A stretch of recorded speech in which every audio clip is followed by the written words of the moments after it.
يا دي الترندات اللي جننت كل الناس، سواء كانوا مشهورين أو مغمورين. وبطل الترند معانا النهاردة المطرب الشعبي سعد الصغير. رحبوا بيه على المسرح وبضيفته. الناس كلها اتأثرت واتعاطفت مع سعد الصغير بسبب البهدلة اللي اتبهدلها على ايد المذيعة بسمة وهبة في برنامج العرافة.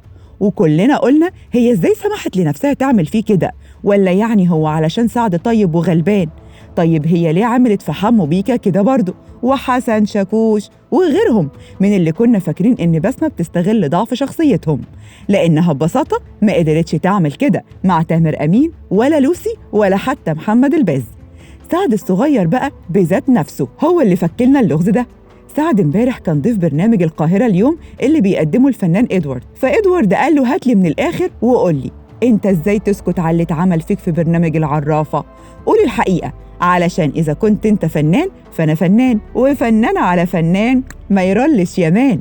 سعد بقى من أول قلم على طول اعترف وقال يا عم ده كله بالاتفاق مع بسمة. أوبا بقى، متفقين؟ قشطة، كنا متفقين إنها هتدوس عليا جامد قوي وأنا هزعل وأسيب الحلقة وأمشي. إدوارد طبعا اتفاجئ وقال له يعني أنت ما مشيتش عشان كرامتك؟ سعد هز راسه وقال له تقطق، لا أنا كنت عامل نفسي إن أنا عندي كرامة وبتاع. هو أنت يا عم إدوارد فاكر إيه؟ ده كل ضيوف البرنامج بيبقوا عارفين اللي هيتعامل فيهم، وبسمة عارفة رد فعلهم كمان هيبقى عامل إزاي، وكله بالاتفاق يا اسطى. يعني ما طلعش رامز لوحده، دي بسمة كمان دخلت في القصة. ده حسن شاكوش اتصل بحمو بيكا وقال له على فكرة أنا هنا في برنامج العرافة وهشتمك في الحلقة، بس هي قالت لي إنك هتعمل معاها حلقة كمان يومين، فابقى اشتمني براحتك يا باشا. كله بالاتفاق. حتى تامر أمين لما قطع الكارت اللي فيه السؤال برضه بالاتفاق، وممكن الكارت ما يكونش فيه سؤال ولا حاجة، بس هو قال يعني متأثر وزعلان وقطع الكارت وكده. إدوارد بيبص لسعد باستغراب، فسعد قال له يا باشا ما تستغربش، ده كله عشان الترند، مش بقول لكم جنن الناس.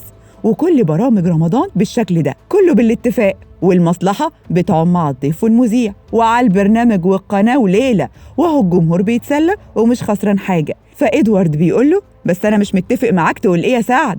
سعد قال له عشان إحنا مش في رمضان يا حاج إدوارد. بس لو سألوني في برنامج تاني هقول لهم أنت قلت لي إيه قبل الحلقة. فضايح.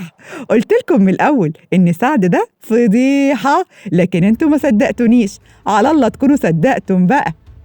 ما تنسوش تشتركوا في قناة مصر اليوم على يوتيوب وتفعلوا زر الجرس علشان يوصل لكم كل الأخبار أول بأول.